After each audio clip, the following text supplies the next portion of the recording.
በሰባት ዓመቴ እናቴ ሰባተኛው የኢትዮጵያ ንጉስ አንተ ነህ አለች። እስከ ሱቅ ቤት ድረስ ድምጽ እያወጣው እያልኩ እየነዳው ሄዳለሁ። ያሳዝናል። የኢትዮጵያ ጠቅላይ ሚኒስትር ሆኜ በወር 400 ምናምን ዶላር ነው የምበላው።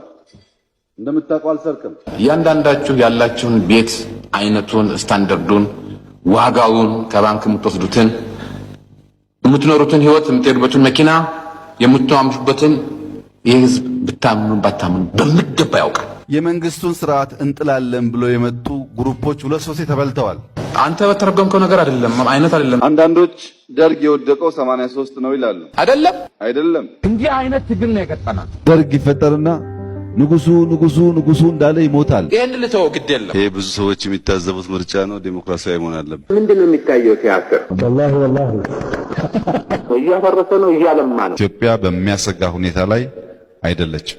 ምንም አልሰማህም?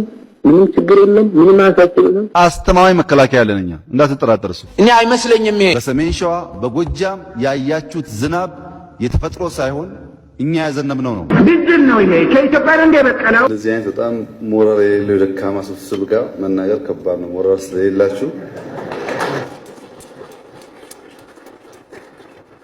ይሄን ያደራጀነው ህዝብ ነው ያነቃነው ህዝብ። ይሄንን ገበና መሸፈን የለብንም። ካልቸሩን አበለሻሽተነዋል። ለዚህ እንቆቅልሽ የኢትዮጵያ ህዝብ በአስቸኳይ ፍችና ተግባራዊ ምላሽ ሊያገኝለት ይገባል። የተማራችሁ የተሻለ ማገናዘብ የምትችሉ ወጣቶች የምንቀልድባችሁን ቀላጅ ፖለቲከኞች ወደ ጎን አራግፋችሁ ሀገራችሁን ጠብቁ። ይህ ጥያቄ በአፋጣኝና በተግባር የኢትዮጵያ ህዝብ መመለስ ያለበት ጥያቄ ነው። ብልጽግና እንጭጭ ተቋም ነው። በዚህ ነው ጋይድ ልንሆን የምንችለው። ይሄ አብዮትና የዚች ሀገር ህልውና የሚመራው። ዝቅ ብዬ ይቅርታ መጠየቅ እፈልጋለሁ። መልሱ ይሄ ነው።